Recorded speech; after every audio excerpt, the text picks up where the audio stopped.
যোৱা ক্লাছত মই তোমালোকক ট্ৰিগোনোমেট্ৰিৰ 45 ডিগ্ৰী কোণৰ ট্ৰিগোনোমেট্ৰিক অনুপাত কেনেকৈ নিৰ্ণয় কৰে তাৰ বিষয়ে বুজাই দিলো। আজি তোমালোকক মই 30 ডিগ্ৰী আৰু 60 ডিগ্ৰী কোণৰ ট্ৰিগোনোমেট্ৰিক অনুপাত কেনেকৈ নিৰ্ণয় কৰা যায় সেই বিষয়ে বুজাবলৈ ওলাইছো। তোমালোকে আৰম্ভণিৰ পৰা অতি গুৰুত্ব দি শুনিবা, ছবিটোৰ ওপৰত গুৰুত্ব ৰাখিবা। মই কেনেকৈ কথাখিনি কি বুজাই দিছো সেইখিনি কথাৰ ওপৰত ভালদৰে লক্ষ্য ৰাখিবা। এতিয়া এই 30 ডিগ্ৰী বা 60 ডিগ্ৰী কোণৰ ট্ৰিগোনোমেট্ৰিক অনুপাত নিৰ্ণয় কৰিবৰ কাৰণে আমি এটা সমবাহু ত্ৰিভুজ অংকন কৰি ল'ব লাগিব। যেহেতু মই যোৱা ক্লাছত সমবাহু ত্ৰিভুজ কাক বোলে বা সমদ্বিবাহু ত্ৰিভুজ কাক বোলে, সমদ্বিবাহু সমকোণী ত্ৰিভুজ কাক বোলে তাকে ব্যাখ্যা কৰি দিছো। এতিয়া এই ABC এটা সমবাহু ত্ৰিভুজ আমি অংকন কৰি লম। যেহেতু ই সমবাহু গতিকে ইয়াৰ প্ৰতিটো বাহুৱে কি হ'ব, সমান হ'ব। অৰ্থাৎ AB equal to BC equal to CA হ'ব। আৰু আমি জানো সমবাহু ত্ৰিভুজৰ প্ৰতিটো কোণৰ মাপে 60 ডিগ্ৰী। গতিকে angle A equal to angle B equal to angle C equal to 60 degree হ'ব। এতিয়া আমি কি কৰিলো, এই এৰ পৰা BC ৰ ওপৰত AD লম্ব টানিলো। লম্ব টানাৰ ফলত দেখিলো ইয়াত দুটা ত্ৰিভুজ উৎপন্ন হৈছে। এটা হ'ল ADB, এটা হ'ল ADC। যেহেতু লম্ব টানিছো গতিকে এই দুইটা ত্ৰিভুজে কি হ'ব, সমকোণী ত্ৰিভুজ হ'ব। এয়ে ইয়াৰ D কোণটো 90 ডিগ্ৰী, B কোণ আমাৰ 60 ডিগ্ৰী আমি জানোই। গতিকে A কোণটো কিমান ডিগ্ৰী হ'ব, 30 ডিগ্ৰী হ'ব। অৰ্থাৎ 60 plus 30 plus 90 equal to 180 degree. যেহেতু ত্ৰিভুজৰ তিনিটা কোণৰ মাপৰ সমষ্টি 180 ডিগ্ৰী। এতিয়া আমি কি কৰিলো, এই দুইটা ত্ৰিভুজ আমি সৰ্বাংগসম কৰি লম। সৰ্বাংগসম কৰাৰ কাৰণে আমি ললো কি, ত্ৰিভুজ ADB আৰু ADC ৰ কি কি সমান আছে আমি চাই লওঁ।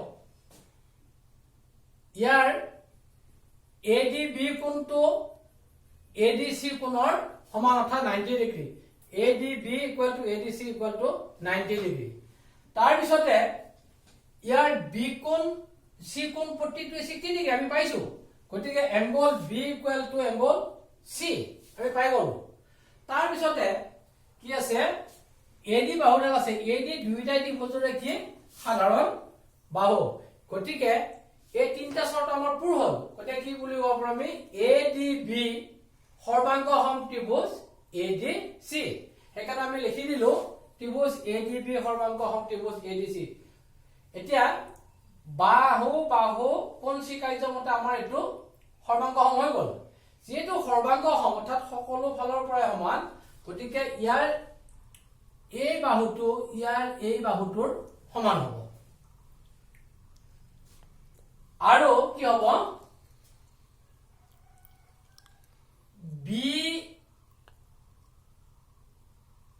BAD আৰু CAD এই দুইটা কোণ কি হ'ব, সমান হ'ব। অৰ্থাৎ আমি দুটা পাৰ্ট পালো, BD equal to DC পালো আৰু BAD কোণটো CAD কোণৰ আমি সমান পালো। এইটো কোণ সমান পালো কিয়াৰ পৰা, আমি ক্লাছ 9 পাইছিলো CPCT বুলি এটা আমাৰ দি আছে, অৰ্থাৎ corresponding parts of congruent triangle। সেই শৰ্তটো মতে আমাৰ কি হয়, এই দুইটা কোণ আমি সমান পাই গলো। এতিয়া আমি কি কৰিম, ধৰি ললো ধৰা হ'ল BC equal to 2 একক। অৰ্থাৎ ইয়াৰ পৰা ইয়ালৈ 2 আছে, প্ৰতিটোৰে 2 হ'ব। BC equal to 2 একক। যেহেতু BC টো কি হ'ব, BD equal to DC, কাৰণ দুইটা অংশ সমান।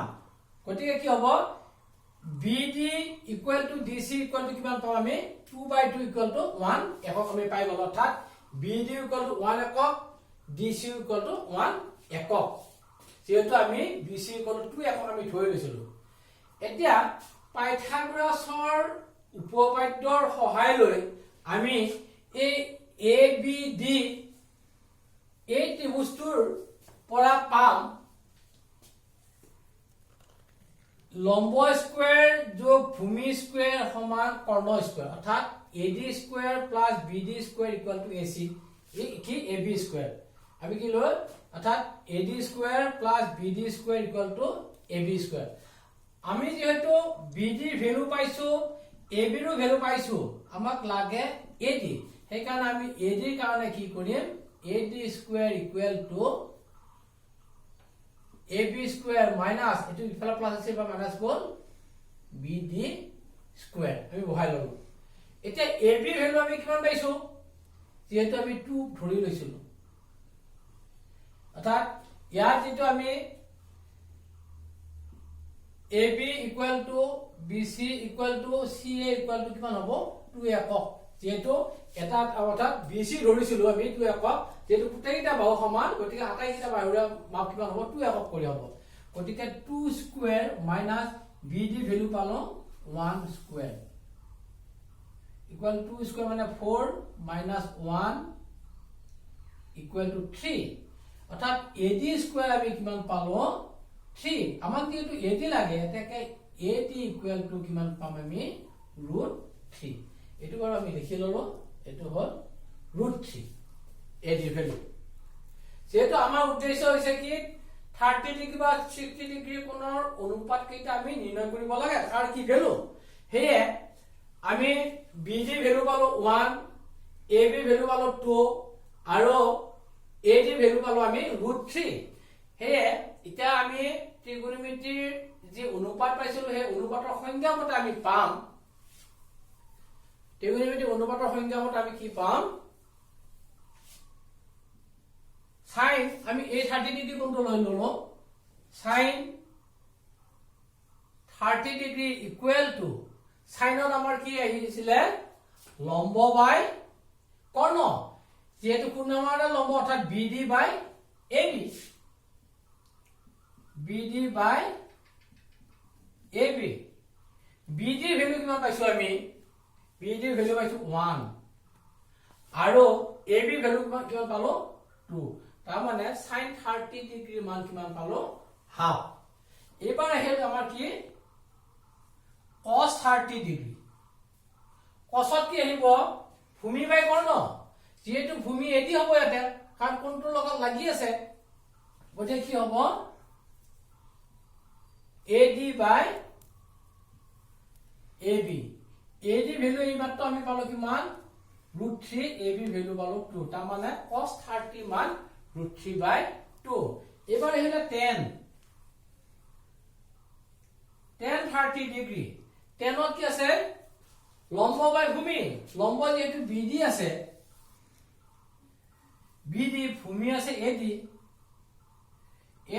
ইকুয়াল টু BD ভ্যালু হল 1 আৰু AD ভ্যালু কিমান পালো √3 তাৰ মানে tan 30 ডিগ্ৰী মান পালো কিমান আমি 1/√3 tanৰ পিছতে কি আহে ধৰা cot 30 ডিগ্ৰী cot 30 টো আমি কেনেকৈ পাও 1/10 অৰ্থাৎ 1/10 30 ডিগ্ৰী ইকুয়াল টু 1/10 30 ডিগ্ৰী মান পালো আমি 1/√3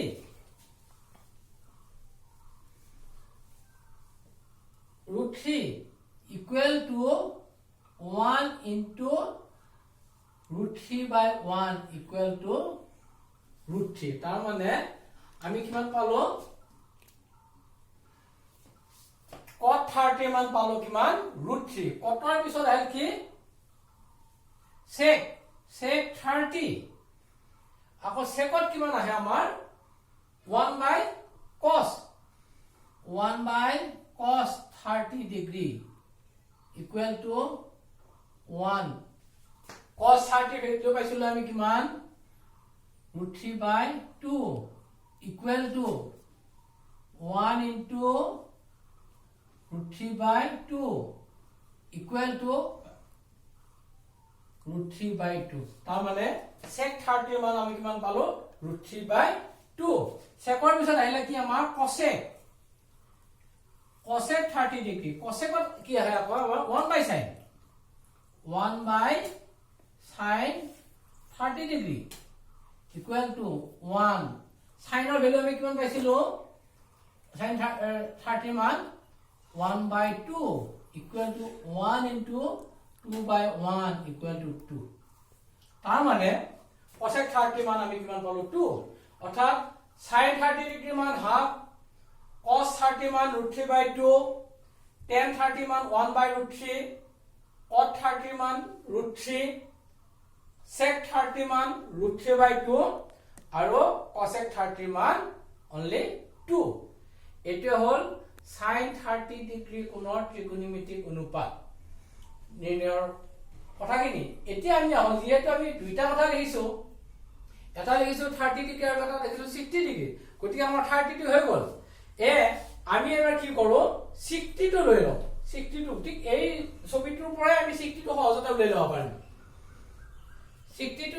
হলে কি হ'ব আমি যদি এই কোণটো লও এই কোণটো ললে আমি আগতে পাইছো ইয়াৰ লম্ব কোণডাল হ'ব যত খুন্দা কৰে ভূমি কোণডাল হ'ব যত লাগি থাকে হয়নে কোতে ইয়াতে কি হ'ব এটো 60 ডিগ্ৰীৰ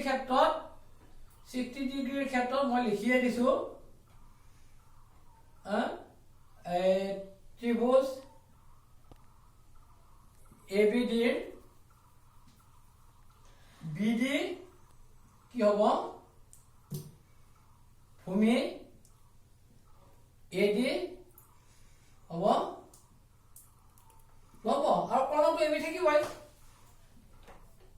AB কৰ্ণ মই এনে বুজাৰ কাৰণে লিখি দিলো ইমান দৰকাৰ নাই আমাৰ এতিয়া আমি আহো কি sin 60 ডিগ্ৰী সাইনটো একে লম্বভাৱে কৰ্ণ আহে গতিকে লম্ব কি আহিব AD কৰ্ণ কোণ আহিব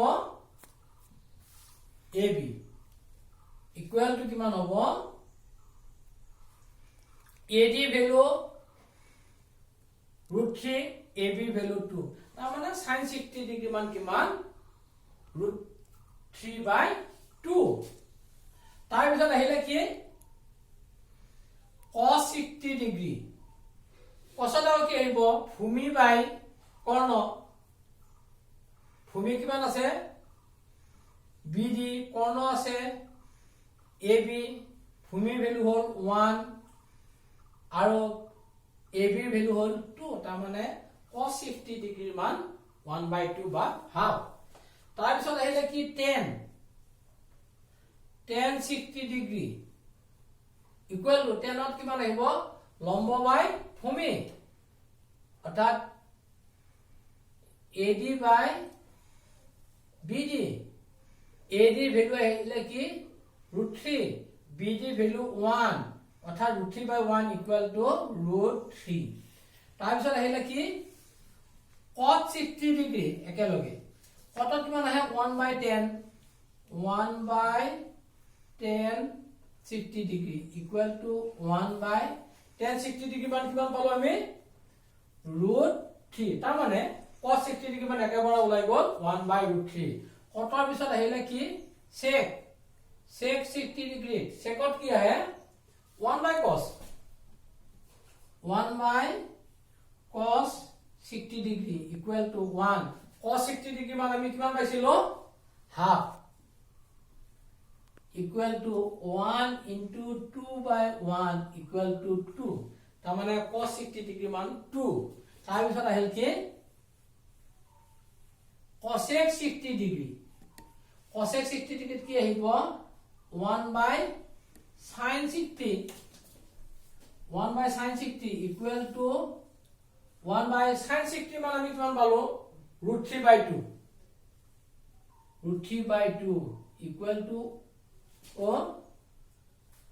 1 into উলটি কোণ 2/√3 equal to 2/√3 তাৰ মানে আমি কিমান পালো sin 60 মান পালো √3/2 cos 60 মান পালো হাফ, tan 60 মান পালো √3, cot 60 মান পালো 1/√3, sec 60 মান পালো 2 আৰু cosec 60 মান পালো কিমান 2/√3।